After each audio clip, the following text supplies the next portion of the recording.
요즘 일본의 나가노에서 동계올림픽 대회가 열리고 있습니다.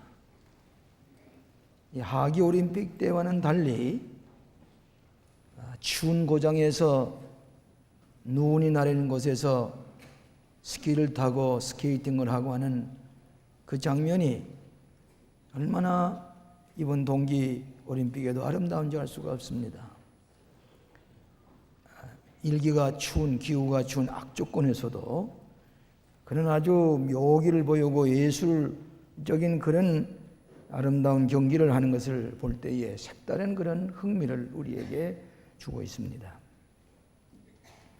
열심히 훈련해서 금메달을 목에 거는 승자에게는 아낌없이 꽃다발과 박수를 보냅니다.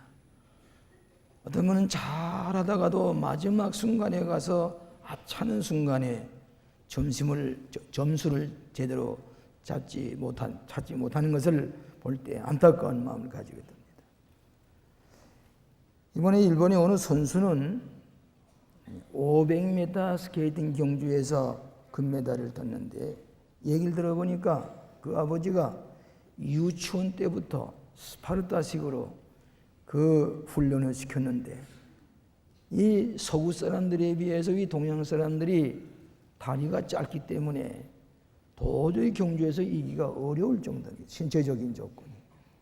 그런데 이 사람은 매일같이 열심히 경기 연습을 해서 500m에 금메달을 목에 걸었습니다. 얘기를 들어보니까 아버지 장례식에도 참여하지 말고 가서 스케이팅 연습을 하라고 그랬다고. 짧은 다리를 가지고 서구 선수를 물리치고 500m에 금메달을 목에 거는 것을 볼 때 모두 일본 사람들이 울면서 축제 분위기가 되는 것을 보았습니다. 우연한 일이 아닙니다.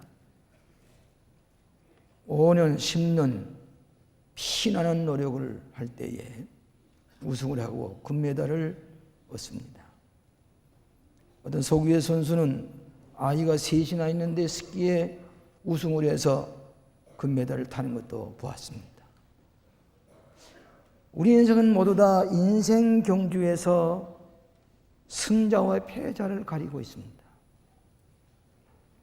여러분이 특별히 스케이팅 것은 0.01초가 늦었기 때문에 금메달을 못하고 2등, 3등으로 떨어지게 되면 금메달 0.01초 동안에 우승한 사람은 그 이름이 오래 기억되지만은 0.01초에 뒤지기 때문에 2등이 되고 3등이 되면은 우리가 그 이름을 기억하기를 못하는 것입니다.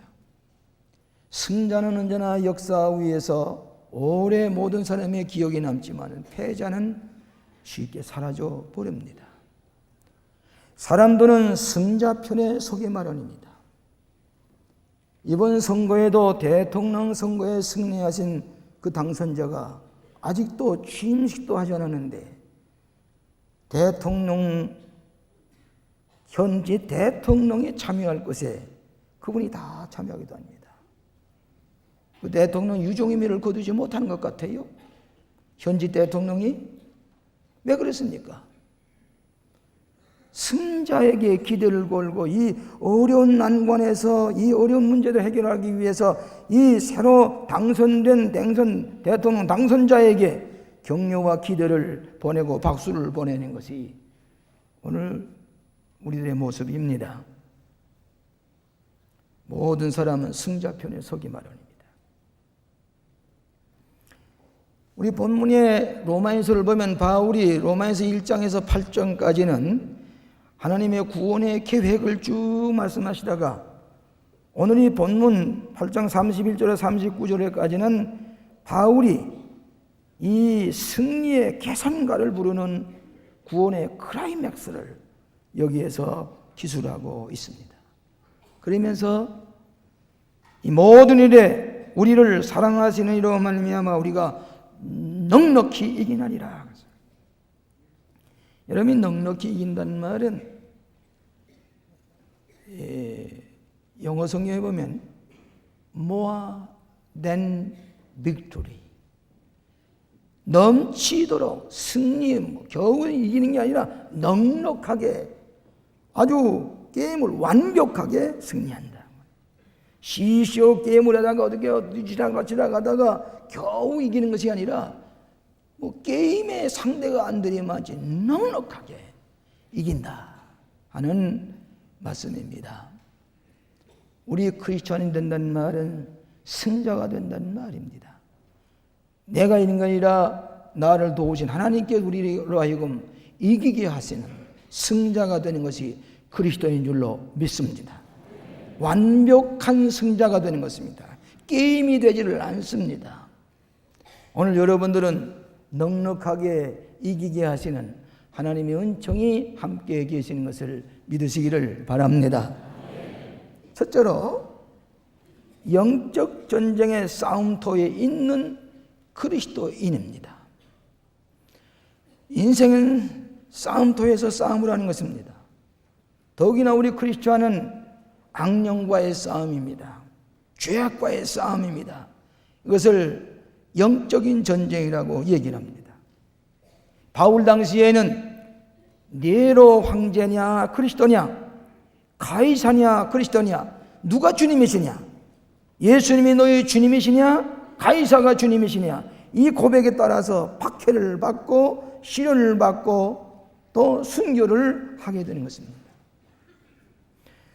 최근에 우리 그리스도인들은 이 세속주의 탕자의 문화와의 싸움에서 우리가 패배하고 있는 것을 보고 있습니다. 향락주의, 방탕, 무절제, 부도덕, 음란, 이 세속주의 탕자의 문화 속에서 완전히 실패하고 다시 아버지께로 돌아오는 이런 광경을 우리가 보고 있습니다. 지금까지 우리는 탕자의 문화 속에서 너무 무절제하게 세속주의에 타락했었습니다. 그러나 우리는 돼지우리 속에서 고생하는 탕자가 아버지께 돌아가야 되겠다, 실패하고 아버지 품으로 돌아가는 모습. 우리는 황금무상, 절대 황금무상이 우리를 구원해 주라 했지만은 이전에는 황금무상이 우리를 구원할 수가 없는 것을 알기 때문에 금덩어리를 전부 다 내놓습니다. 금덩어리를 다 내놓습니다. 상징적인 의미에서 구약시대에 금송아지를 만들었던 것을 부숴내는 것처럼 우리가 이 황금주의, 물질지상주의, 이 우상에 우리를 구원하지 못한다고 하는 것 때문에 깊이 간직해 있던 금덩어리, 황금우상을 이제 다 내놓기 시작을 했습니다. 새롭게 출발하자 그 얘기입니다. 탕자가 아버지 품으로 돌아가는 것 같은, 하나님의 절대 신앙보다는 인간의 합리주의, 인간의 과학적인 것, 상대적인 것을 절대주의로 알고 인간을 믿고 따랐지만은 이제는 실패했기 때문에 회의주의에 빠졌습니다. 불신주의에 빠졌습니다. 인간을 불신하기 시작했습니다. 부정적인 생각을 가지게 됐습니다. 이것 때문에 우리는 기업이 도산을 하게 되고 실직자가 생기고 가정이 파괴되고 청소년들이 타락하는 이런 결과를 가져오는, 우리는 백기를 들고 하나님 앞에 새롭게 돌아오면 그리스도인의 승자의 몫을 차지하는 이번 우리 이 시대가 되어야 할 것을 가르치고 있습니다. 여러분, 미국의 1930년대에 경제공황이 있기 전에 1920년대에는 미국이 경제적인 큰 호황을 누렸다고 합니다. 경제적으로 굉장한 부여를 누리게 됐습니다. 얼마 못 가도 1930년 경제공황에 부닥치게 되었다 그 얘기입니다. 1920년대에 우리는 하면 된다, 그래서 긍정적인 사고, 적극적인 사고가 유행을 하게 됐습니다. 그러나 1930년대에 경제공황이 일어났을 때에 모두 다 패배적인 생각을 가지고, 소극적인 생각을 가지고 긍정적인 신념보다도 부정적인 생각을 많이 가지게 되었다고 하는 것입니다. 그러나 1930년대에 경제공황에서 이겨낼 수 있었던 것은 패배주의적인 부정적인 사고가 아니라 여기에서 더 적극적인 신념과 적극적인 생각을 가진 사람들이 이 경제적인 공황을 극복했다고 하는 얘기입니다. 그 후에 미국에서 장기적으로 적극적인 사고를 가지고 성공한 수백 명의 경험을 모두와서 그들이 어떻게 성공하고 어떻게 승리하느냐 하는 그것을 경험에서 뽑아낸 승리의 비결, 성공의 원리 17가지를 기록한 것을 제가 어저께 책에서 찾아보았습니다. 17가지입니다. 여러분 조심스럽게 생각하면서 들으시기 바랍니다. 첫째로는 역시 긍정적인 사고방식입니다. 긍정적인 사고야 된다. 여러분, 우리의 생각이 우리의 행동을 낳고 행동이 습관을 낳습니다. 긍정적인 생각을 하는 사람은 긍정적인 습관을 낳습니다. 긍정적인 사고방식. 두 번째로는 분명한 목표, 비전이 있어야 된다, 그 얘기입니다. 분명한 목표가 있어야 됩니다. 세 번째로는 1마일을 더 가기라. 1마일을 더 가는 겁니다. 5리를 가고자 하는 사람에게 10리를 가주라, 예수님께서 말씀하셨습니다. 남보다 1마일을 더 가는 것입니다. 네 번째는 정확한 사고입니다. 우리의 생각이 정확해야 됩니다. 물거품처럼 거품처럼 그저 적당하게 하는 것, 이것이 우리나라의 큰 단점입니다. 정확한 사고. 다섯 번째로는 자기 훈련입니다. 자기 연단입니다. 여러분, 저 은반에서 스케이팅을 하는 사람들이 금메달을 타는 것은 피나는 훈련이 있었기 때문입니다. 뭐 빈둥빈둥 놀고 그저 할 거 다 하고 그러고 나서 금메달을 타는 법은 없습니다. 오늘 여기에 오케스트라에서 연주하는 이 바이올리니스트도 피나는 노력을 할 때에 모든 사람의 귀에 놀랄만한 연주를 하는 바이올리니스트가 되어서 마찬가지로 자기 훈련이 없는 사람은 승자가 될 수가 없습니다. 일곱 번째로는 뛰어난 정신이라 그랬어요. 엑셀런스. 우리 그리스도인은 언제나 뛰어난 정신을 가지고 사는 사람입니다. 뛰어난 정신력을 가진 사람이 그리스도인입니다. 그렇기 때문에 그리스도인은 남보다 앞서는 것입니다. 여덟 번째로는 신앙의 생활화 그렇습니다. 신앙이 이론이나 추상적인 생각의 문제가 아니라 이 신앙, 우리의 생활을 지배하는 신앙의 생활화. 아홉 번째는 남을 기쁘게 하려는 성품이라. 남을 기쁘게 하려는 성품. 여러분, 남을 먼저 생각하는 성품이 그 사람들로 말미암아 내가 도움이 될 수가 있습니다. 열 번째로는 솔선수범하라는 것입니다. 남보다 먼저 앞서가면서 수범하는 생활을 하라고 합니다. 열한 번째는 열심입니다. 열심을 대신할 것 아무것도 없습니다. 뭐든지 열심히 하는 사람이 승자가 됩니다. 뜨뜻미지근한 사람은 절대로 금메달을 목에 걸 수가 없습니다. 열심히 하는 사람. 여덟 번째는 공동체 의식이라 그랬습니다. 공동적인 노력. 여러분, 세계화라는 말이 무슨 말입니까? 세계 사람이 공동적으로 함께 노력하지는 안 된다는 얘기입니다. 저 적대 밑에 나라가 경제적인 불황이 우리에게 미친다, 그 얘기지요. 더욱이 우리나라 사람, 우리나라 안에서도 극단의 개인주의적인 생각을 가질 때에, 공동체 의식이 없을 때에 우리는 국력이 약화됩니다. 공동체 노력. 열세 번째로는 실패로부터 배우기입니다. 우리는 실패해서 뭔가 배워야 됩니다. 깨달아야 됩니다. 14번째로는 창의력 있는 안목. 조금 우리는 이 창의력을 개발하는 그런 이 시대가 됐습니다. 우리나라 사람은 총명합니다. 창의력이 있습니다. 여러분이 대기업이 지금 정리를 하고 있는 데 비해서 이제 우리는 각자 가내 공업이라든지 가내 적은 우리들이 창의력을, 그야말로 벤처 기업을 우리가 많이 창의를 가지고 이것을 조성을 해 나갈 때에 밸런스가 맞는 경제 구조가 되지 않아요. 전 경제학자가 아니지만은 그렇게 느껴집니다. 15번째로는 시간과 돈의 예산 관리입니다. 시간과 돈을 제대로 관리하는 것입니다. 관리 능력이, 매니지먼트가 바로 되셔야 된다, 그 얘기입니다. 16번째로는 정신적, 신체적 건강 유지라 그랬습니다. 어려울 때일수록 정신적으로 건강해야 됩니다.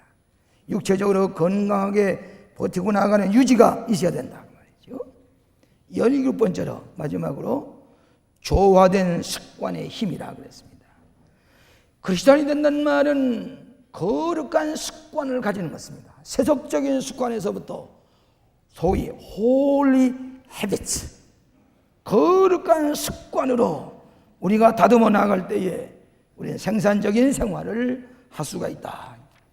이 말씀은 경제공황에서 이겨낸 사람들, 경제적인 실패에서 승리한 사람들의 그들의 경험을 모두 와서 기록하는 것을 우리가 생각해 보았습니다.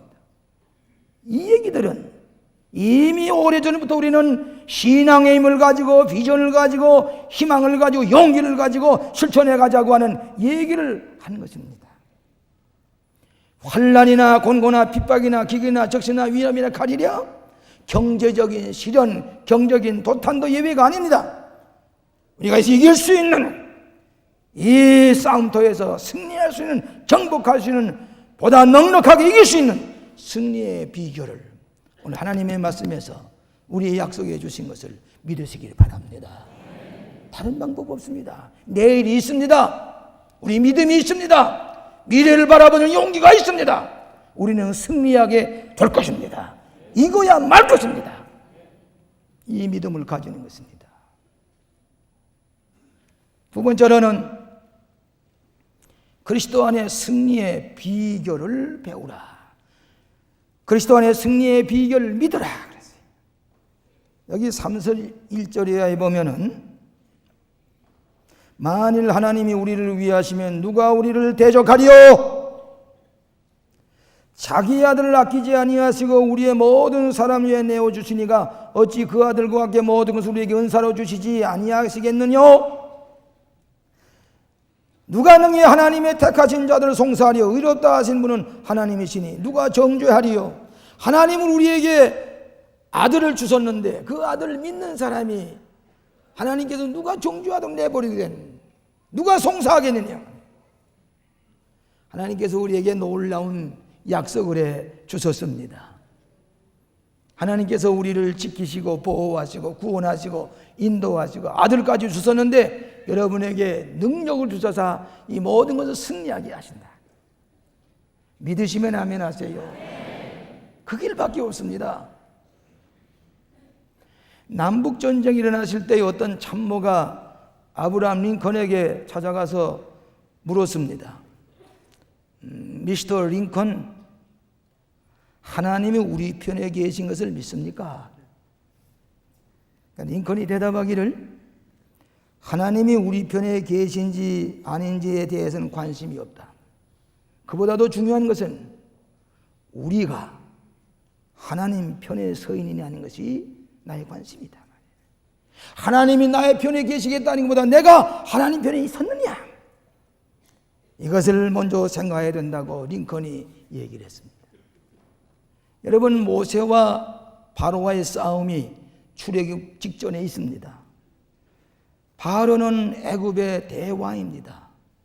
근데 모세는 지팡이 하나 들고 저 40년 동안 목자 생활하던 모세가 지팡이 하나 들고 말도 혀도 제대로 굴러가지 않습니다. 바로 앞에 섰습니다. 게임이 안 됩니다. 그런데 모세는 대담하게 이 바로에게 우리 민족을 해방시켜서 저 광야로 나가게 해달라고 했습니다. 기적을 베풀었습니다. 끝까지 바로는 굴하지 않습니다. 마지막에 가서 바울이 손들었습니다. 바로가 손들었습니다. 패했습니다. 모세가 승리했습니다. 지팡이 하나 들고. 지팡이가 무엇입니까? 하나님의 능력이 같이 하신 것을 믿는 것입니다. 하나님이 나와 같이 계신 것을 믿는 것입니다. 기적의 지팡이만이 아니라 하나님께서 우리와 함께 계시는 능력이 동행하신 것을 믿는 것이 지팡이입니다. 지팡이, 보잘것없는 마른 지팡이. 용서하십시오. 제 아우를 뭐라고 지을까 생각을 하다가 성경적인 뜻이 있는 게 뭐일까 생각을 하다가 제일 먼저 지팡이 장자를 썼습니다. 그 밑에 샘 첫자를 썼습니다. 그걸 놓고서 오랫동안 기도하며 생각하니까 장천, 선한 목자가 지팡이와 막대기를 가지고 시냇가로 인도하신다. 이 지팡이는 하나님이 함께 계시는 증거입니다. 하나님 능력이 함께 계시는 증거입니다. 지팡이는 양떼를 인도해서 샘토로 인도하는 그런 능력의 증거입니다. 또 지팡이는 기적을 일으키는 능력이 있는 지팡이입니다. 그래서 밑에다 샘 첫자를 썼습니다. 그런데 제 기도실에는 지팡이를 하나 놓았습니다.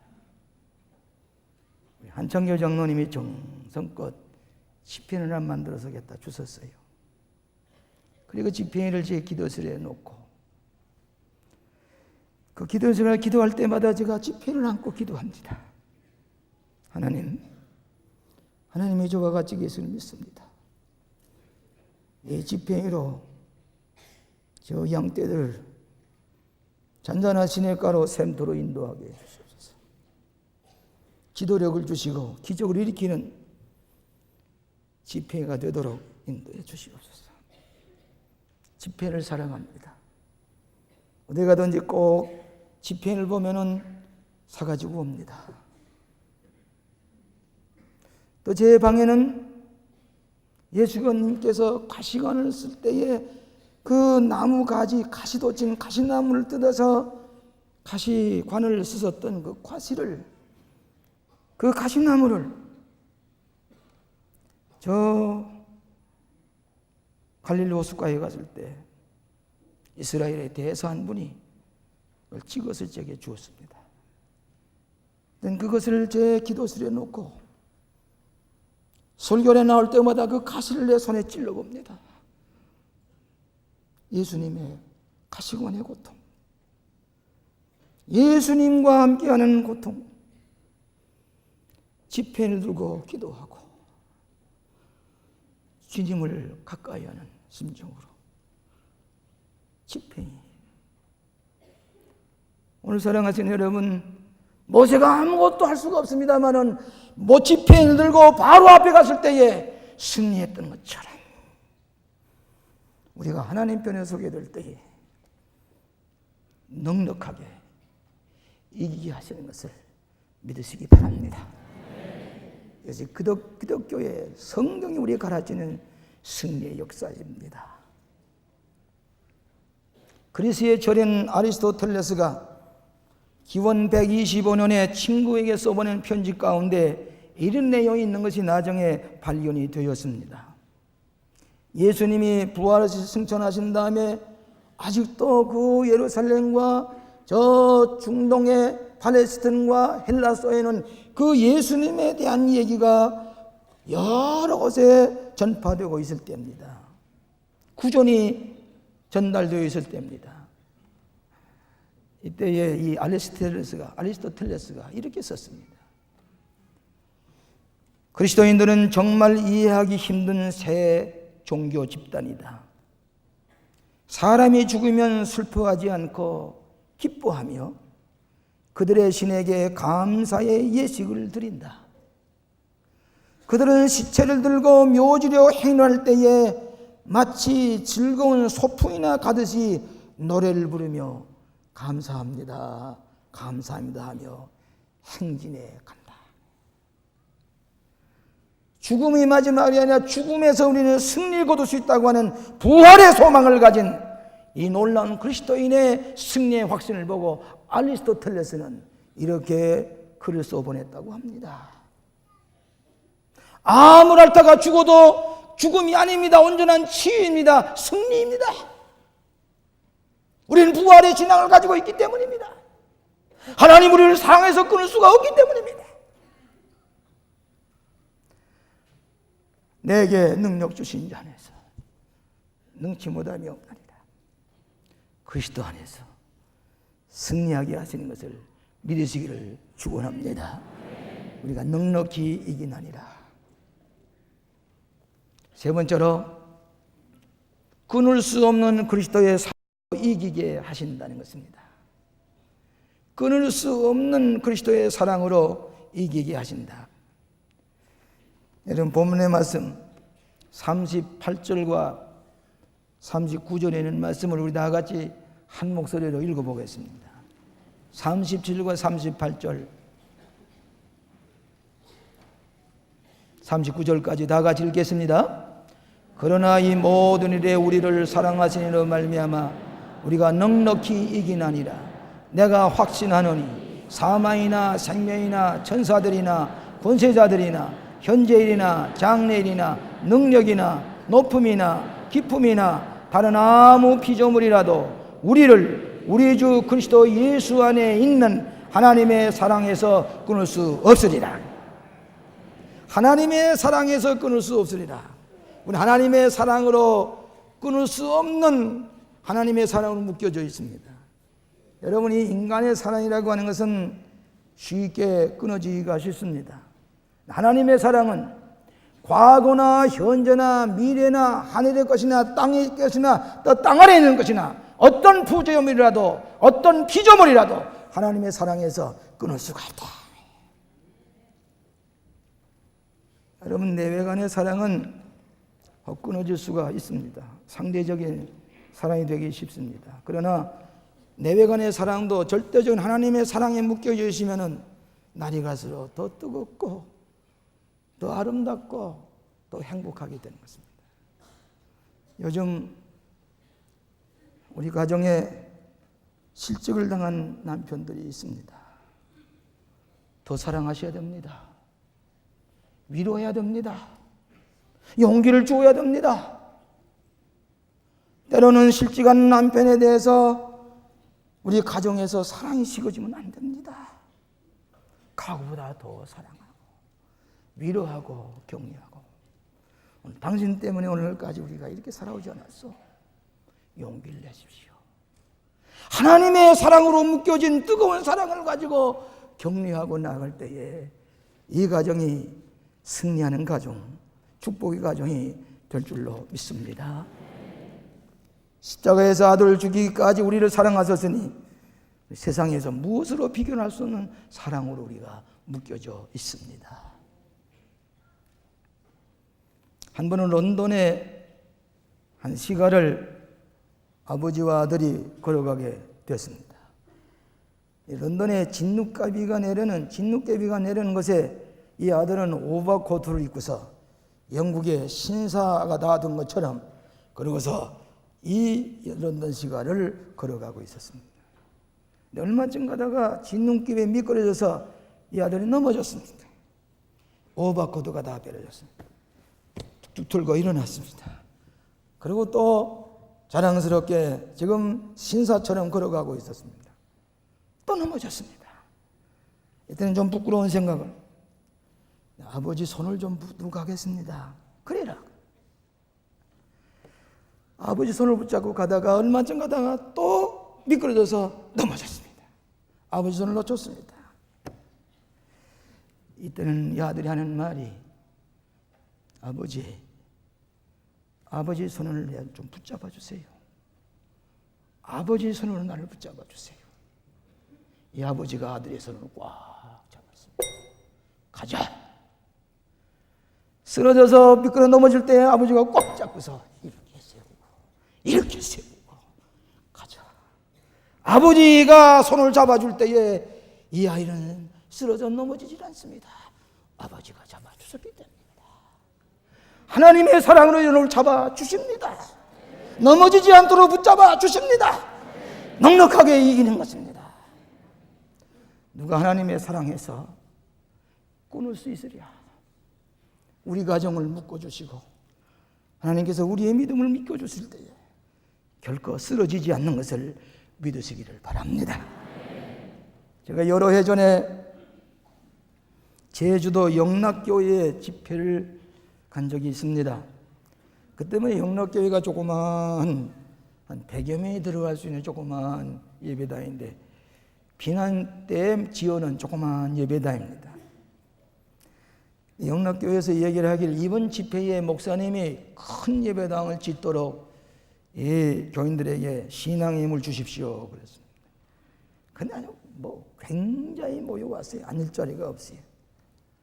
그 집회가 끝난 다음에 제주도에 2,000석이 되는 큰 예배당을 지었습니다. 장로교 총회를 거기서 하게 되었습니다.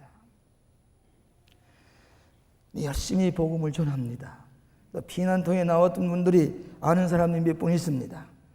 열심히 복음 전하는데 이 앞자리가 다 우동의자 같은 데 앉아있어요.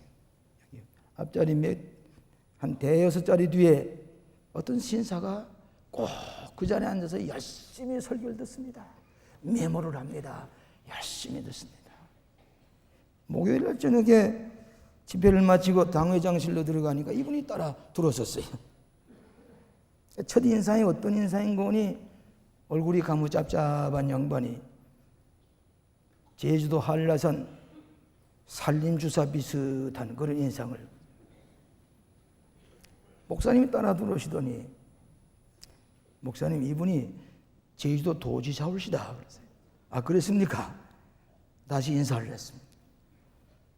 그분이 저기 얘기를 하기를 목사님 이것까지 오셨는데 우리 제주도 도청 직원들에게 정신 강연을 좀 해주시기 바랍니다. 그러십시다. 내일 3시까지 도청으로 와주시기 바랍니다. 가겠습니다. 그래 대충 그 제주도 도청 큰 강당에 들어서니까 그 공무원들이 꽉 차 있어요. 여기 보니까 부지사, 기획관리실장, 내무국장, 산업국장, 경찰국장 쫙 도지사가 앞에 앉아 있다가 사회를 하면서 저를 소개했습니다. 여러분 우리 기독교의 목사님 한 분을 모셨습니다. 얼마 전에는 유교의 어느 도사 한 분을 모시고 우리가 강연 들었었지요.